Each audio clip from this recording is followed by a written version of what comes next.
So they killed this $20 million guy, but they reaped $60 million in benefits. Wow. And they had some people from your city do it. Wow. I'm saying there's the good side and the bad side of these businesses. Go do what you gotta do. When you come back, I'm in your movie. Don't trip. I don't need to see the script or nothing. You know, we get in that office and this fool pull out Big Mama's House 2. I almost died. And I gotta read this script from all these good white people. Okay. When you say you heard the stories, what do you mean? What stories? I mean, you see before, look, Mariah Carey made a $100 million deal, and 3 months later, she's all of a sudden mysteriously crazy. Or Martin Lawrence punches through and he's waving the street screaming, they're trying to kill me. Yeah. Katt Williams recently shared some serious revelations about Hollywood's top figures supposedly plotting against comedy icons Dave Chappelle and Martin Lawrence. It seems like these famous folks have to follow strict rules set by higher-ups. If they try to take control of their careers, they face consequences. Katt Williams isn't alone in noticing this game. Remember when Kanye West mentioned all those top black stars being controlled by elites, from Beyonce and Jay-Z to Diddy? The weird part is Kanye disappeared after saying that, then came back with a new wife who stays out of interviews, suddenly apologizing for everything. Hollywood seems strange and creepy even without diving into conspiracy theories. But how exactly are these celebs controlled by the elites?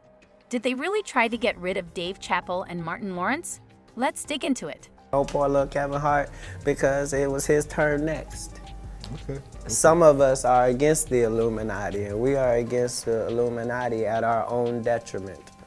When people are against the Illuminati, then they get punched in the face all the time. Katt Williams is undeniably one of the coolest stand-up comedians around, but it's surprising how he never reached the big-time success he deserved.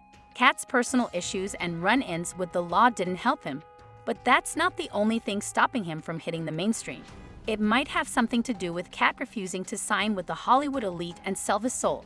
He's been calling out these elites for a while, especially regarding how they influence black celebrities. In a 2013 interview with Blacktree TV about his role in Scary Movie 5, Katt dropped some truth bombs. He talked about the theory that black actors have to wear dresses on screen to gain fame.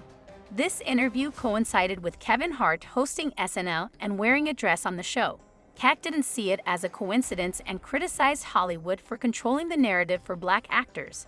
When asked about Dave Chappelle's comments on this topic, Kevin defended himself, saying he wouldn't compromise his brand, though he didn't rule out wearing a dress for a role entirely. Chappelle, another great comedian, said that, you know, in the industry, they tried to make him wear a dress. Have you ever ran into that with scripts, and is that something that, you know, you wouldn't do, you know, for I definitely haven't ran into to put on the dress. I mean, you know, you have to have boundaries. You have to have limits that you refuse to cross.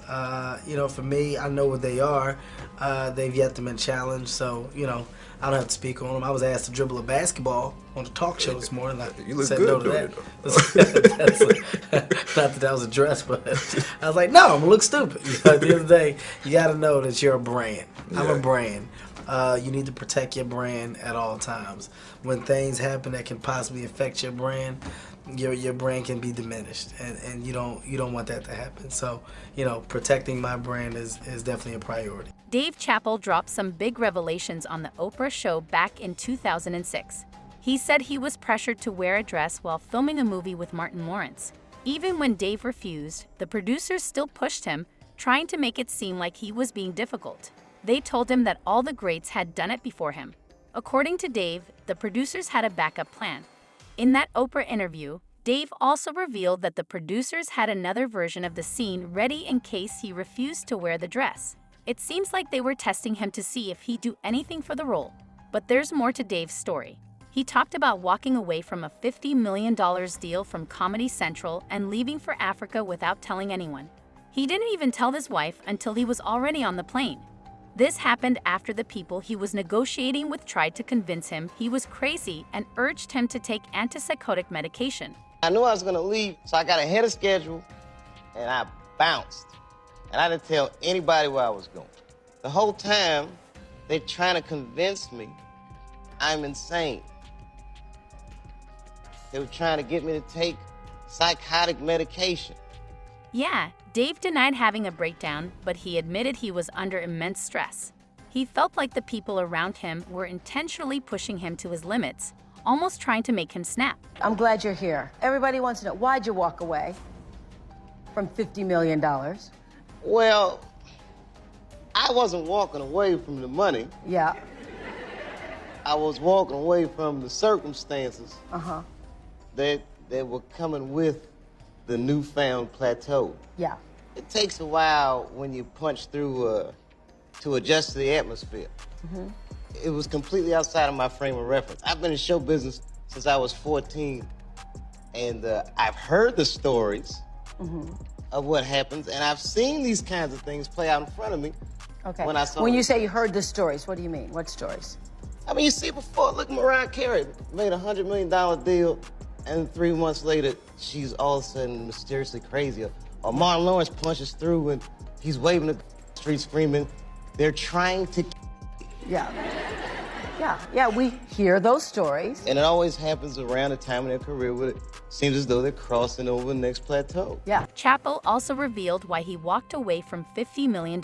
You say you lost your mind, sort of? No, No. not exactly. Okay. I wasn't crazy, but it's incredibly stressful. Yeah. And I felt like in a lot of instances, I was deliberately being put through stress because, you know, when you're a guy that generates money, Yeah. people have a vested interest in controlling. The fact that Dave left for Africa abruptly without informing his wife raises suspicion, suggesting he might have been fleeing for his safety. The attempt to convince him to take antipsychotic medication is alarming. Speculation arose quickly that someone might have been threatening Dave's life, forcing him to leave the country. Regarding Martin Lawrence waving a gun and shouting "they're trying to kill me," this happened in May 1996 when Martin was arrested while wandering in a busy LA intersection. Tabloids labeled Martin as a drug addict, but he later clarified that his substance use was exaggerated. Media reports claimed Martin was diagnosed with bipolar disorder, but he denied this, stating he was never diagnosed with any mental illness. Kenny was placed under psychiatric hold after an incident at his ex-trainer Harley Pack's house. TNs reported that Harley later threatened to institutionalize Kenny again and send him back to zombie land. I have you institutionalized again, where they medicate the crap out of you, and you go back to zombie land forever. Play date with the kids just won't be the same. This is the way a Hollywood trainer was talking to me. During a podcast appearance, Kenny disclosed that they attempted to pressure him into taking a dangerously high dose of lithium. When the interviewer likened it to what happened to Britney Spears, Kenny clarified that they were actually trying to kill him, similar to what happened to Michael Jackson. They tried to medicate me. I was exhausted. They wrongly diagnosed me. And they when I asked them, how much lithium did you want to put me on exactly? It took them 4 days to answer because they were embarrassed about the amount, right? And I refused to take this, right? You understand that if I had taken the medication, I would not be here, and it would have been, he was deeply troubled. We miss him. We love his music, though. Well, they would have Britney Spears you. I mean, look at they would have Michael Jackson or worse, yeah. So look at what they did. Look at what they did to Britney. When she went in, she was tired, she was exhausted, she was in a bad way. But 10 years of that medication wrecked her brain. You can see it now. You can see. It's definitely unsettling to hear about all these stories in Hollywood. The idea of shady figures manipulating behind the scenes and controlling celebrities like puppets is quite disturbing. The notion that those who try to break free or expose these elites end up facing consequences, whether it's being labeled as crazy or experiencing tragic accidents, adds to the eerie atmosphere surrounding the entertainment industry. It's a concerning issue that warrants further investigation and discussion.